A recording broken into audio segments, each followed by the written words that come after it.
Welcome back to The Line. Toxic groundwater near Cannon Air Force Base has cost a Clovis dairy farmer his entire herd of 4,000 cows. After a Searchlight New Mexico report that found the farmer also has traces of contaminants measuring 10 times normal levels. This concern for public health, these contaminants called PFAS are the same ones that our land correspondent Laura Paskus reported on near Holloman Air Force Base. And recent tests show the level of contamination there as high as 18,000 times the federal limit. Justine, the state is threatening the federal government, certainly, with penalties for not cleaning up. But boy, this really starts a little bit earlier than that. You read that story about that poor farmer, your heart just absolutely breaks. You would have thought our state environmental department would have warned this man that something was afoot here, but there seems to be some disconnect on the timeline between the public's needing to know and everybody else needing to know. How did this article hit you when you first saw this? It's catastrophic. It's heartbreaking for him and for the community. All these animals are going to be euthanized, and clearly an issue with much more far-reaching implications. Right. And I'm very disturbed, and I don't know the exact timeline. Some of the reporting has said that the New Mexico Environment Department had knowledge that maybe they didn't know how high levels were or exactly what the PFAS, there's no standard on PFAS, exactly what the levels were, but they knew there was a problem, and this man wasn't alerted and continued with business. Now he has the potential of being very sick, and the community and this whole water system is contaminated. And so where this, the feds need to communicate with the state, who needs to communicate with the people, and there was a lot of people clearly dropped the ball. But if it was a 2-year or year-and-a-half time span between when our state bureaucrats were alerted and this dairy farmer finally started asking enough questions that he found out, that's a catastrophic failure on the part of our state government. Exactly. Janice, when you think about it, you read the article, he could see the training going on, abutting his property with that foam that firefighters would use to put out aircraft fires and stuff years ago. Nobody knew, but we know now. I don't know what this man's recourse is. He can't sell the milk, he can't sell the beef, he can't sell the land, he can't sell anything on his property, and he has to euthanize 4,000 animals at this point. How did we get to this point where a private rancher is not told something like this? Not only that, so let's not leave out, he had 60 employees, he only has 20 left. How is he going to pay them? How is he actually going to euthanize them? And once they are euthanized, there's a disposal issue. This is a huge problem. And figuring out, and it's easy to say, well, we're going to blame the government, we're going to blame the manufacturers.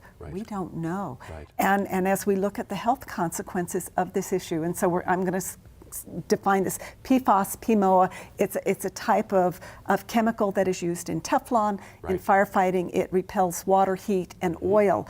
So if Justine, your backpack probably has this. It is a very common thing, but it gets into everything, and the health consequences are unclear. And the most significant one that we are aware of right now is higher cholesterol, but there are significant indications that it affects the liver, but we don't know. So the question for everybody, including NMED, should they have said something? You bet they should have. But what is the next step? What do we do? This is probably the hardest problem I think I have ever encountered. And a huge issue for our state. Maybe he's a canary in the coal mine for the other communities surrounding bases. And so there has to be some sort of regulatory response. Justine just hit it right there. It's around bases. You look around the country, there's a national crisis, they're calling it. Air Force bases, of course, use the same training for a period of time.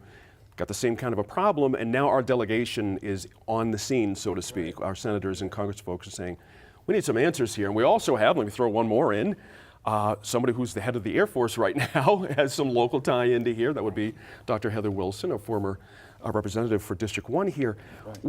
So Zach, if I'm a farmer in Curry County, let's kind of bring this down to Curry County. This could be a disaster for the county. In a tough spot right now. They're in a huge tough spot there. What does the county go from here? How do they get some recourse here? There's a couple of ways that I think that you can go about trying to get some relief, and it's probably through the EPA. It's probably through the federal government.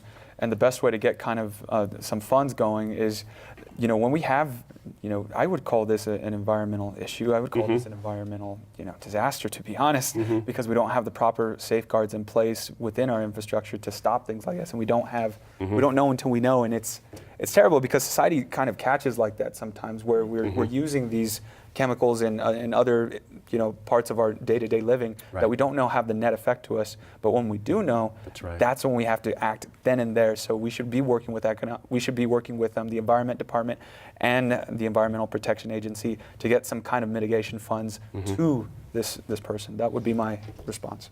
The EPA on February 14th says their intention to regulate the chemicals by year's end. That's a long time from now. And we're talking about chemicals, even this farmer, it gets in your body, the human beings on that property. Yeah. And we don't know, as Janice was alluding to, there's lots of things we're learning about how it affects the body, but how do you can't compensate someone enough. Do you get my point here? There's no check big enough to take someone's income away and livelihood away and still have health problems down the road. So for Curry County, I say again, this is a huge mess. Crisis.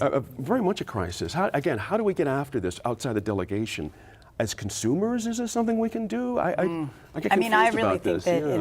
that in this context, again, I sort of agree that we need our congressional delegation, our senators.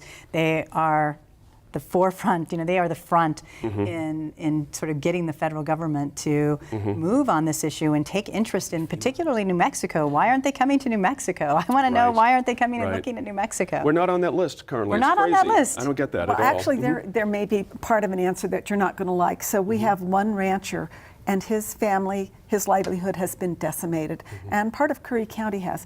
But at Peterson Field in Colorado Springs, which is just south of the Air Force Academy, we have an entire community of veterans, and their level of PFAS that they have tested for so far that we know of is in the range of 18,000 times greater than what they think is safe.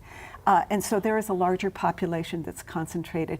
I actually went and asked for data on plumes. We look at cancer plumes and cancer clusters. We don't have that data yet. Wow. We don't know. So this makes it doubly difficult. It doesn't change the fact Right. that there is a problem. And so as regulators, I'm going to ask us to be thoughtful.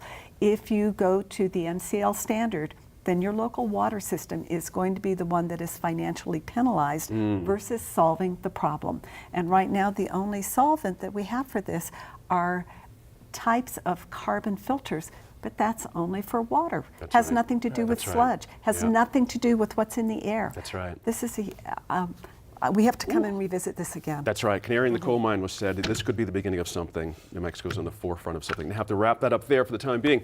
But we're back in a few minutes to discuss whatever happened to Albuquerque's public safety tax, which voters approved and raised hundreds of millions of dollars. But for what?